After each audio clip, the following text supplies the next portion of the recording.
I invite everyone to let's stand for the reading of the message for today.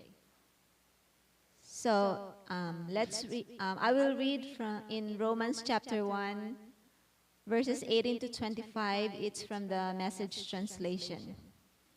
It says, "But God's angry displeasure erupts as acts of human mistrust and wrongdoing and lying accumulate, as people try to put a shroud over truth.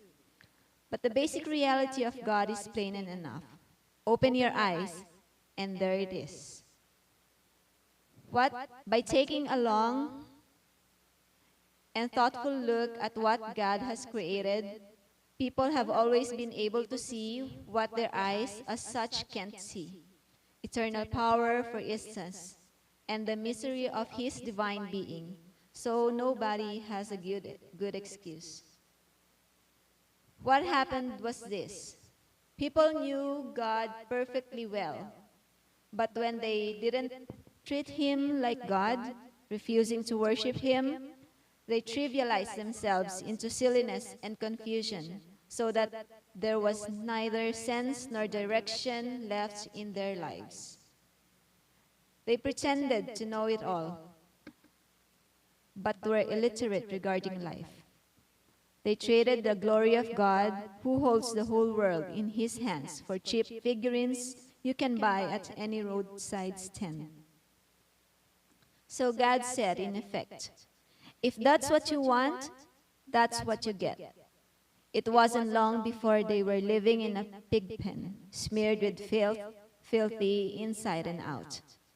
And all this because they traded the true God for a fake God, and worshiped the God they made instead of a God who made them. The God we bless, the God who blesses us. Oh, yes. Father, we thank you for your word, and we thank you for the words of Paul in Romans that encourage us to look and to see who you are and to recognize you, to see your glory in your creation and what you've created, and to let that be something that guides our lives so that we don't end up in the mess that he talked about, so that we always honor you and bring glory to your name. And thank you for who you are. In Christ's name we pray. Amen. All right, you may sit down. There was one time I went and visited a church a long time ago. It was about 15 or 20 years ago. And visited with my sister. She had moved to a new town. She was visiting different churches, and we went to this one church, and it's a great big, huge church, huge building. The auditorium probably set 500 people, but there wasn't very many people there. And we got to laughing because they had a church bulletin. You know, they handed you a paper bulletin, and in there, in the bulletin, they had the order of worship, and it would say stand up and sit down, stand up and sit down. But when it said stand up, there was always a little parentheses there that says if you're able. And I always thought that was kind of fun. And so church started, we got there a few minutes early, and people started coming into church, and we noticed that there was a reason why it said if you're able, because most of the people there were very senior adults. And, you know, anytime here, if you want to sit while we're standing, please feel free to sit, because that's, you know, we want you to be comfortable. We want you to be in a place where you can connect with God. So I don't know why I told you that. I hadn't planned to tell you that, but that is just that. All right, we are doing our series of Doctrine, and we're talking about science and creation. In the passage in Romans, we talked about 3 weeks ago. To start our thing about creation, we talked about how that is a basis for these messages, a basis for what we're thinking and what we are talking about as far as when we talk about science and creation. And as you know, I've got really excited about this because as I started reading things and dealing with things, I was seeing that a lot of the thoughts that I had as a younger person were actually thoughts that very smart people had. And I was surprised, you know, that I thought the way smart people thought. But we started looking into that a couple of weeks ago, and we're going to look into it some more today. But before we do that, I want to tell you a little story. You know what this is, right? Galichay, okay, is cabbage, okay? Now, what does cabbage have to do with science and creation? I don't know yet. I will make something up here in the next minute or two. But this is something that happened yesterday. Okay? Yesterday, I'm in the kitchen. Nancy's in the kitchen. She's preparing lunch for us. And I'm opening up the refrigerator. I'm looking in the refrigerator. I don't know what I was looking for. I think I didn't know what I was looking for, so I was kind of standing there. And she said, "Give me the cabbage." So there was a half a head of cabbage in the refrigerator. I got it out. I gave it to her. She's over, cooking stuff. And she looks at me and says, "What is this?" I'm like, "Well, it's cabbage. You asked for cabbage." Then she gave me some new information. She didn't want the cabbage that was not cooked. She wanted the leftover cabbage from the night before because she was going to put it into what she was cooking right then. So, with new information, my thought changed. Oh, I'll take that cabbage back, put it back in the refrigerator. Oh, there's the leftovers. I gave it to her, said, "Here you are." And everything was great. My thoughts changed because I got some new information. It's very important. It's an important thought because when we look at science and creation, and this, 2 weeks ago when we started this, and this week we're going to look a lot at quotes of some things, and I'm going to take a lot of quotes out of the book called "The Case for Creation" by Lee Strobel, and it's a good book to read, and I did finish that book. It was a book that I started with, but it made me buy some other books that now I'm like going, man, it's going to take me forever to read these other books because some of them are so technical that I have to read them several times before I even can say, okay, I can move on. Not understand them, but I said I can move on. But it's a good overview about science and creation and where science is going and how it's related to creation. He interviews, every chapter is an interview with a different professor, or a different, not all of them are professors, but men and women that have doctorate degrees and that are studying all these things. So you're going to see lots of quotes from them. But one of the things that came out of that, and one of the things that I looked at it, one of the reasons I told you the story, is because there's a couple of them that keep repeating. They don't understand why people can't look at the evidence and change their minds about things. And several of these people that he's interviewed were atheists, and as they got deeper and deeper into their scientific field, they began to realize that there was something else there that just couldn't happen by chance. The creation just wasn't a random set of events that happened, that had to be some kind of design involved. And so next week, we will briefly go into intelligent design, and we'll talk about the different views of creation as far as Christianity goes that many mainline churches and people adapt to. But it's so important that we think about that we're not so closed-minded, that we're not looking at things, especially when it comes to science, and said, well, Darwin said 150 years ago it's got to be this way, so we have to continue it this way. Because that's what's happening. That's what's going on. So we had several different things we were going to look at: Darwinism creation, cosmos creation, physics creation, astronomy creation, biochemistry creation, biology and creation, and consciousness and creation. And we spent a lot of time on Darwinism creation 2 weeks ago, and we're just going to fly through the rest of them. We did a little bit of cosmos and creation. I've got two other things I want to say on both those things, but we're going to fly through the rest of them and just give you an overview. Because my idea here is not to prove something to you, but to plant that seed into your mind that we can embrace science as Christians. It's not that we believe in science and evolution, because those two they're not compatible. And I've heard people say that, and one of the books that I read pointed that out too. There were people that say that. How can you possibly say that? Because evolution says there's no design, there's nobody guiding, there's nobody directing, there's no purpose for it.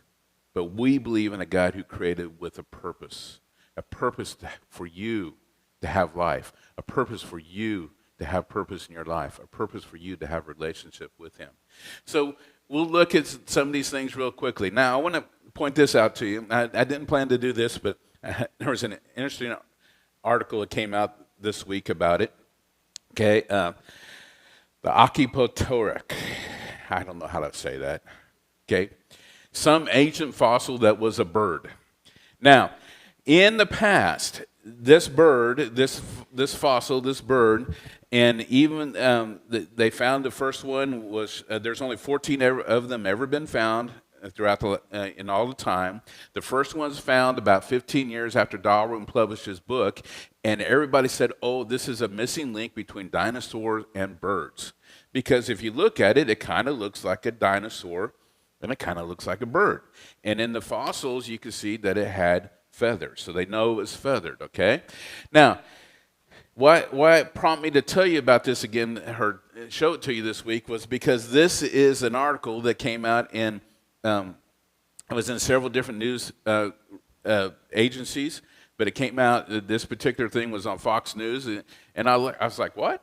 Scientists uncover new secrets of rare feathered fossils showing early bird evolution. And I read the article because I was like, wait a minute. That's not what I understood from reading some of these other books about things that are going on. So here's what the article said. If you look at that middle paragraph right there, it says the first Anthropopteryx fossil, which showed reptile-like and bird-like features, supports Charles Darwin's ideas on evolution and showed that birds evolved from dinosaurs. Remember what I said about new information? The writer of this article didn't have new information. Because if we look at new information, the question is this really the missing link between dinosaurs and birds?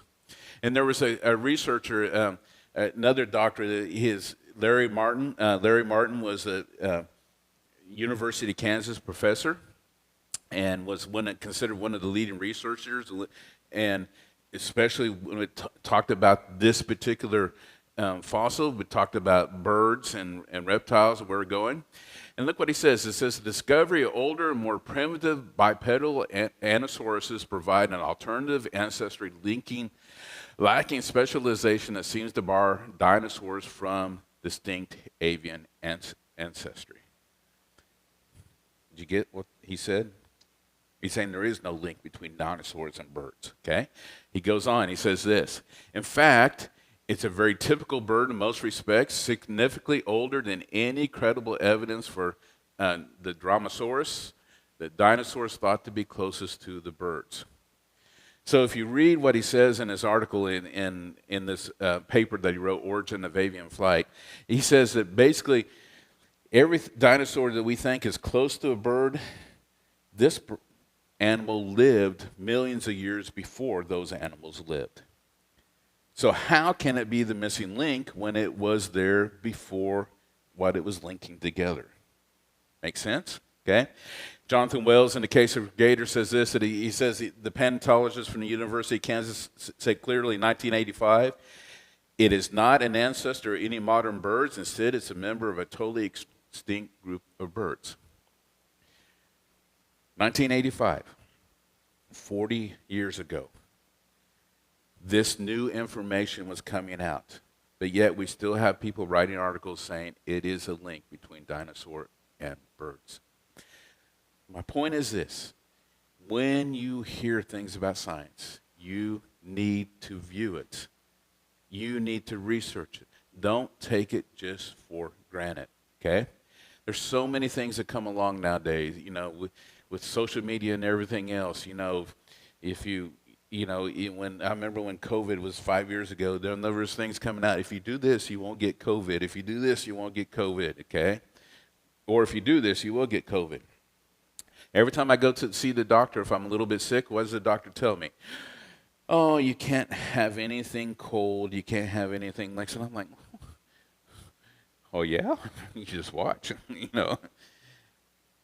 Now, some people it affects, but some people it doesn't. And when I'm coughing, You know what the worst things for me is? Warm weather, humid weather, and drinking something hot. But if I drink something cold, it settles my cough down. I'm different. Yes, I know than most people. I've been told that before, okay? But what I'm saying is you got to really not just take everything as it is. You got to investigate it yourself. You got to look into it. So we had that about Darwinism, just a little bit update on it from a couple weeks ago. And I wanted to give you a couple more quotes, just thinking about science and creation and how they're not competitive. They're not going against each other. Last 2 weeks ago, we read a quote about they're not at war. Look what Jonathan Polkinghorne said. It says this. It says, science and religion are friends. They're not foes in the common quest for knowledge. Again, another PhD, started off as atheist, became a Christian. He says, hey, they can work together. We can see God in the creation, okay? Stephen Meyer says this, the trend is definitely toward more discoveries that point toward God, and that excites me. And it's amazing some of the things that are there. He says more and more people are going to find themselves open to God as a result of new findings that make theistic belief the best explanation for evidence of nature. Basically, the more we get into science, the more we look at it, if we're looking at it through a Christian worldview, we're going to see God. And it's going to make more people open to God. Again, in some of the stuff I read, testimony after testimony after testimony of PhDs that started off as atheists, that started off as or if they weren't atheists, they were nothing, but came to discover God because in their science, they said there has to be something else there. And they started searching for that other thing. So, Darwinism and creation, cosmos and creation. I got one other update to give it to you there. Look what it says this. Efforts to come up with alternatives to standard Big Bang model. We talked about the Big Bang model 2 weeks ago, have intensified in recent years. Many scientists are troubled by the fact that the beginning of the universe necessitates a creator. Do you hear what he's saying there? Scientists are looking and saying, because of everything we believe with the Big Bang theory, that says something had to cause that to happen. That points to creator. Don't like that because that goes against Darwinism. That goes against what naturalists want to believe, that things just happen by random chance. Others are perturbed because the law of physics can't account for the creation event. One of the famous physicists, Stephen Hawkins, he passed away not too long ago, very famous. It has a lot of stuff to do with string theory and everything else. He's one of these physicists that can accept the idea of a creator, the idea of God creating. And what he did was he said, okay, it's not the Big Bang theory is not right, okay? And he created a new theory, okay? You see the Hartle-Hawkins state. And when we look at the Big Bang theory, you see there's a singular point where there was a Big Bang, okay? And you listen to scientists describe it, they will say it was a big flash of light, a big explosion, and everything else. We're going to keep that in mind. We'll talk about that later. But what Hawkins says is basically there is no beginning or end to the universe. It's kind of like if you're traveling around the globe. If you start here in Taipei and you go west and you keep going west, you can eventually come back to Taipei. So he said the universe doesn't have a beginning or end. It's just kind of like it's kind of rounded off down there, and the universe grows, and then it will start shrinking, and it comes back to that point, and it starts growing again and shrinking and growing, and it's going through this cycle. Now that's a common theory with a lot of scientists right now, but there's actually no indication ever that the universe has ever shrank. Every scientific thing we have says it expands. So there's a problem with that. But there's another problem with his model. Look what it says. It's also important to note that Hawking is only able to achieve this rounding off effect by substituting imaginary numbers for real numbers in his equations. And I checked this out. I looked at some other things, okay? But what they say here is true. At the time, where's that at? Oh, It says, his use of imaginary numbers merely conceals the beginning point of his own model, which Hawkins admitted is not really a description of reality. See, his own model shows a singularity, shows a Big Bang type of thought point, unless you manipulate the numbers. And we've done that before. Anybody in chemistry lab ever manipulate the results because you wanted a better grade? Okay, I did.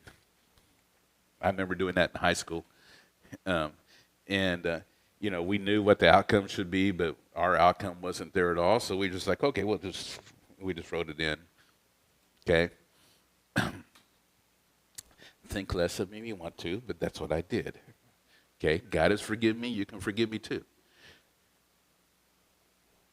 Means Stephen Hawkins, we're alike. Okay. He manipulates the numbers too. Do you see the deception there? Do you see when we read those verses in Romans and it talks that their thinking became futile and their foolish hearts were darkened? What happens? What goes on? At the time an agnostic, astronomer Robert Jestrow was forced to concede that although details may differ, the essential element in the astronomical and biblical accounts of Genesis is the same. The chain of events leading to man commenced suddenly and sharply at a definite moment in time, in a flash of light and energy. Notice what it said at the time. He's now a Christian. Genesis chapter 1, verse 1 through 3. In the beginning, God created the heavens and earth. Now the earth was formless and empty. Darkness was over the surface of the deep, and the Spirit of God was hovering above the waters. And God said, boom. No, he didn't say boom. He said, let there be light, and there was light. Science shows us God. He's revealed. The work of his hands is revealed in science. All right, what about physics and creation? Well, when we look at the laws of physics, we see that they're so fine-tuned to a permanent life, as a contemporary physicists are discovering, then perhaps there is a designer who fine-tuned them. That's the question, okay? That's what science is kind of pointing to. When science talk about the fine-tuning of the universe, Collins says they're generally referring to an extraordinary balancing of fundamental laws and parameters of physics and the initial conditions of the universe.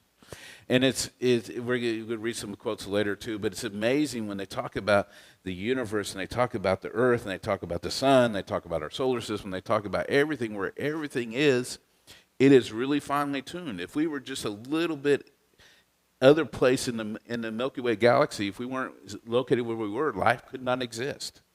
If we're too close to the center, there'd be too much radiation thing would wipe us all out. If we're too far out, there wouldn't be enough radiation and all. It's just amazing. The forces and the things that would happen is amazing when you look at physics.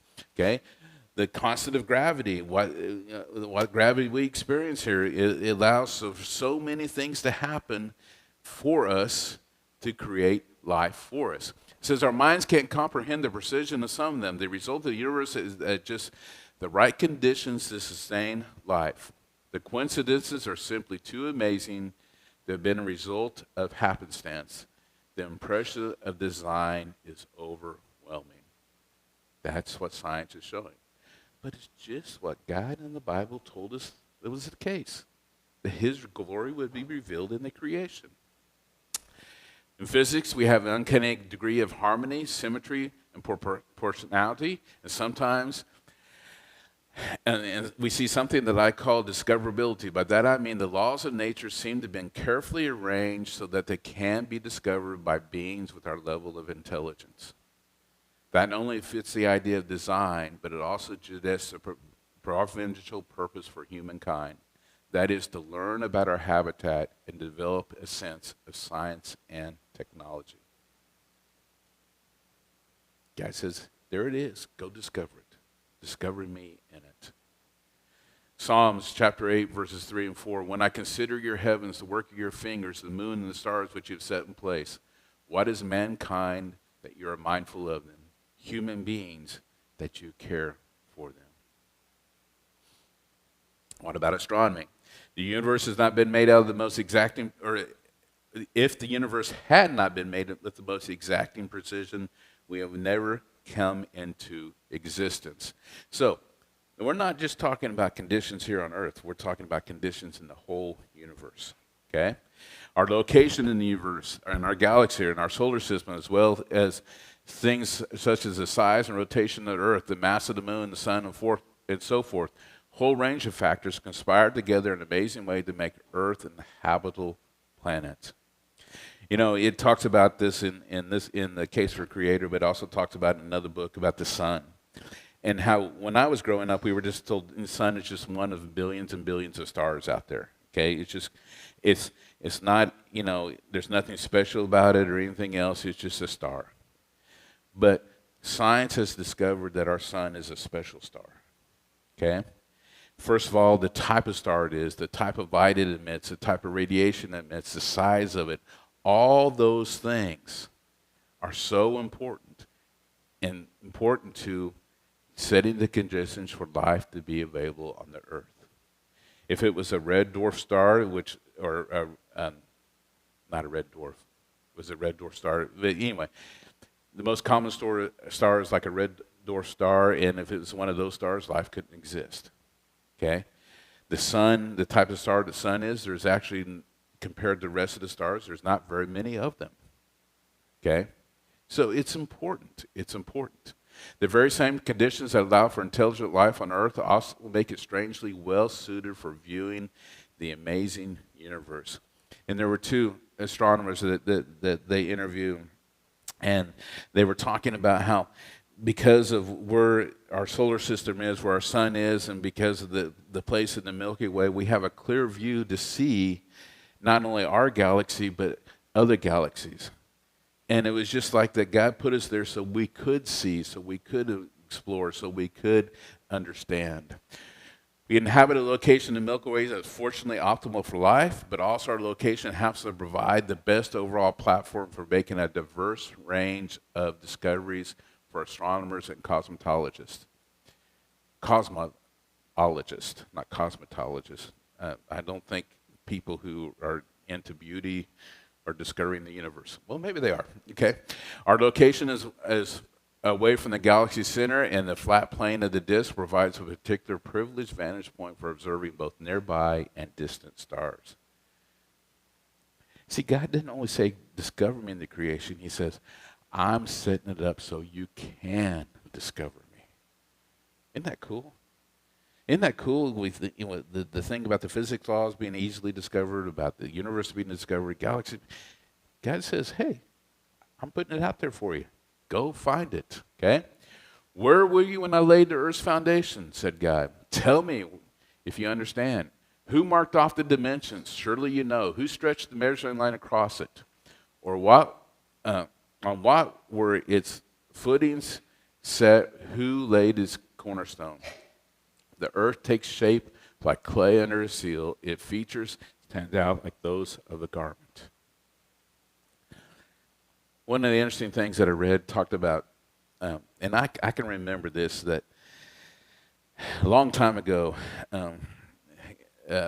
they sent out radio waves to a cluster of stars that was supposed to take like 20 million years for them to get there. It's like a message, hi, we're from Earth, come visit us. I don't think it said come visit us, but whatever it was.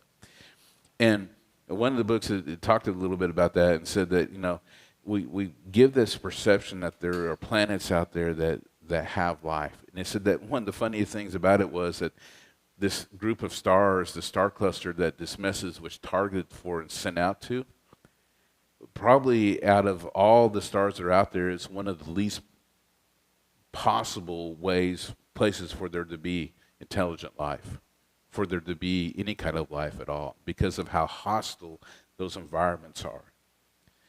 So we're constantly doing things and looking at things when we ought to be looking at God and saying, God, you're so wonderful. Who set the dimensions? Who planned this all? Lift up your eyes and look to the heavens. Who created all these? He who brings out the starry hosts one by one and calls forth each of them by name. Because of his great power and mighty strength, not one of them is missing. We look at the stars and we're amazed. And God looks at the stars and he says, I know you, I know you, I know you, I know. He knows everybody. He knows everything. Biochemistry.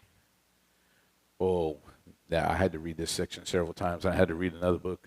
It's one of the books I have to read a sentence and go, what does that mean? Okay.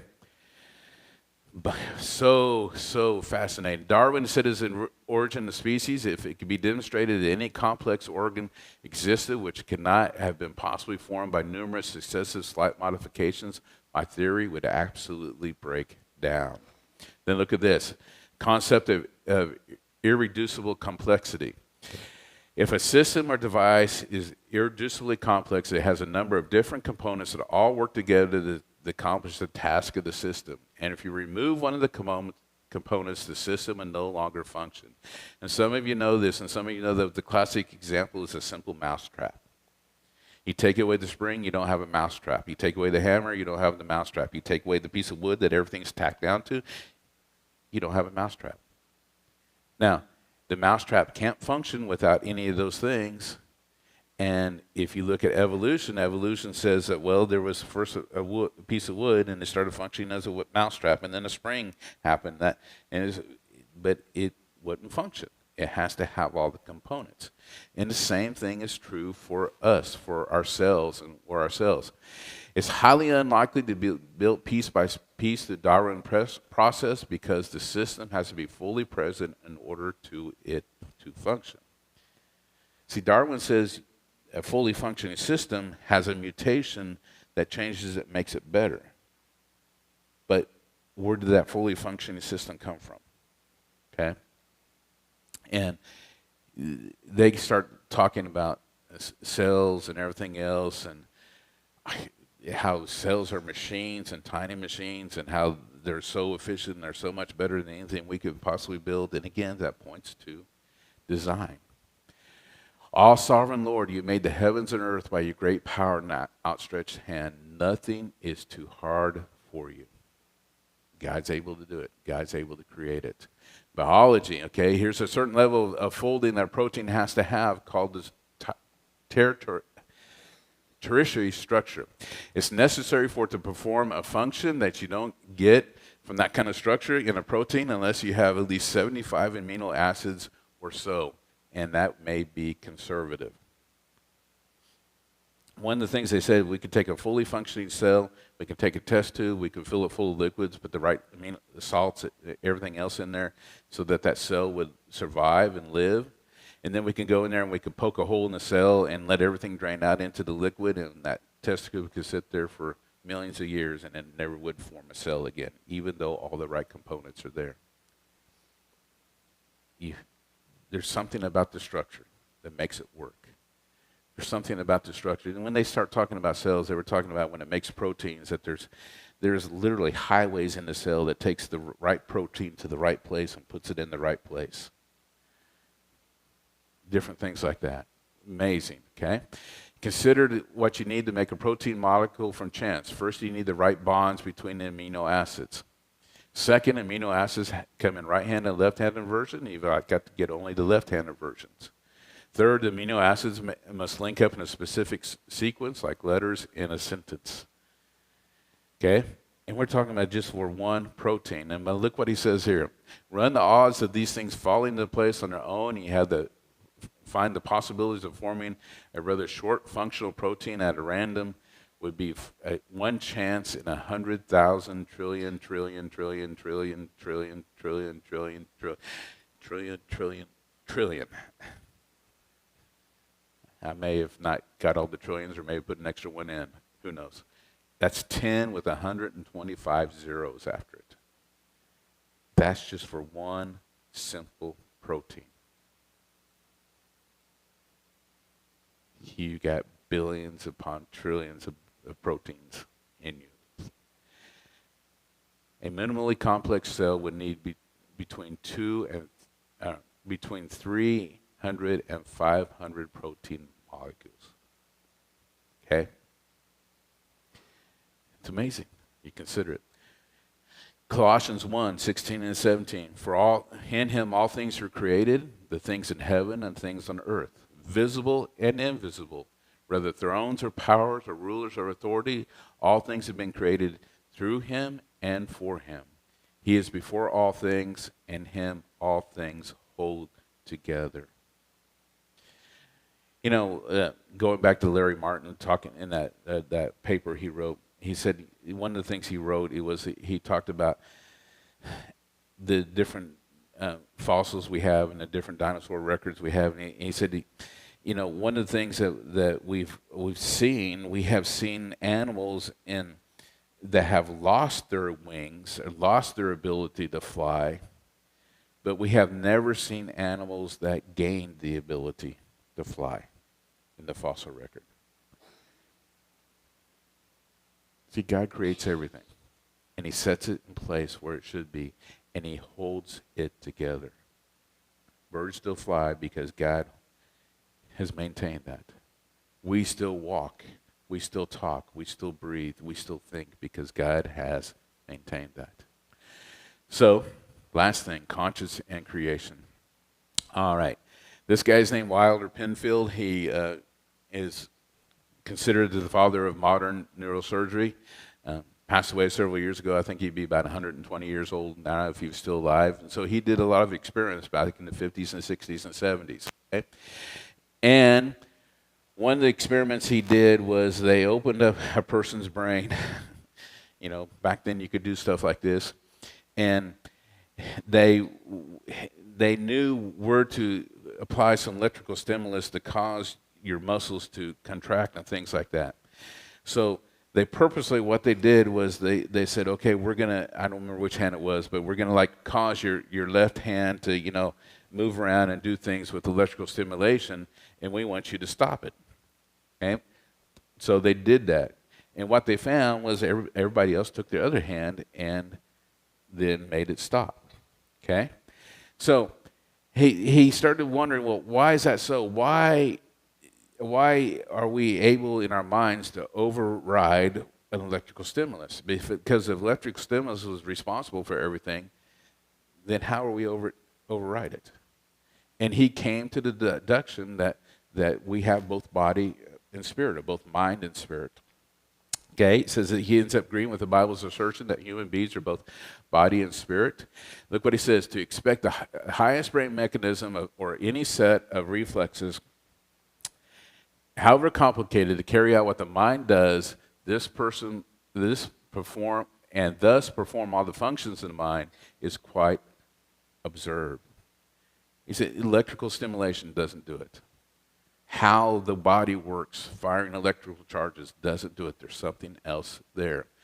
And he says, what a thrill it is then to discover that the scientists too can legitimately believe in existence of the spirit. Now, that causes the problem when we talk about consciousness and science. Because we have conscience. We understand morality, we understand thoughts, we understand lots of things. That is more than just something that's programmed into our mind. It's one of the arguments of why AI may become smarter and smarter and smarter and may be able to mimic humans, but they will never become conscious because there's just something else there. Okay? And he says Moreland says this: if you begin with an infinite mind, then you can explain how finite minds could come into existence. God is an infinite mind. And if he created us, put us together, if he breathed into us to give us life, then we could see how we could have a finite mind that would be able to have a conscience beyond just putting things together. You see, the Christian's worldview begins with thought and feelings and belief of desire and choice. That is, God is conscience. God has thoughts, he has beliefs, and he has desires. He's awareness, he's alive, and he acts with purpose. We start there, and because we start with the mind of God, we don't have a problem explaining the origin of our mind. It comes from God. It's not because of the machine that was put together, the cells that were put together. Jesus replied, love the Lord your God with all your heart, with all your soul, and with all your mind. Deuteronomy says, love the Lord your God with all your soul, with all your spirit, with all your strength. There's a difference between your brain and your spirit. You have a soul. You have something different in you. And you know stories about people talking about, living after death and things like that. And, whether you believe them or not, the after-death experiences, they're, they look down, they see their body laying on the operating table while somebody's operating on them, and they see a light over here and their body there, but something calls them back to the body. Those are things that we look at, and science is now embracing, saying a little bit, there is something different about us. There is a spirit or a soul about us, okay? May God himself, the God of peace, sanctify you through and through. May your whole spirit, soul, and body be kept blameless at the coming of the Lord Jesus Christ. Paul recognizes it too when he writes to the church in Thessalonica. We have soul, spirit, and body. Science is starting to embrace that a little bit too, and look at that a little bit too. So, what's this have to do with the doctrine of creation? Well, the doctrine of creation refers how the universe and everything in it came to being through God. And for so long, and many people still believe that science proves God doesn't exist. Darwin himself said that if we put God into the equation, then there is no evolution. Because then it's directed. It's not random selection. The world has tried to take God out of our lives. That's what Satan tries to do. The thief comes only to steal, kill, and destroy. But Jesus said, I've come that you may have life and have it eternally. See, we get misinformation. The world has misinformation. And we need to start exposing that and start showing that. Hebrews 11:3. I love this verse. I memorized it a couple weeks ago. It says, by faith we understand that the universe was formed at God's command, so that what is seen was not made out of what was visible. It was created from nothing at God's command. Scientists are starting to see this more and more. The doctrine of creation, I wrote that already. Science discloses how God created, the complexity and immensity of the creation, and the continued maintenance of the creation. The Bible, the revelation of God, remember we talked about it several weeks ago, declares God's glory and work. So therefore, science supports and verifies God's creation. Now, I put a caveat in there. When you view through a Christian worldview, that's where that verse, by faith we understand, comes into play. Last set of verses for you. Psalms chapter 19, verses 1 through 4. The heavens declare the glory of God. The skies proclaim the work of his hands. Day after day they pour forth speech. Night after night they reveal knowledge. They have no speech. They use no words. No sound is heard from them. Yet their voice goes out to all the earth. Their words to the end of the world. The creation speaks to us. Tells us about God. Let's go to God in prayer.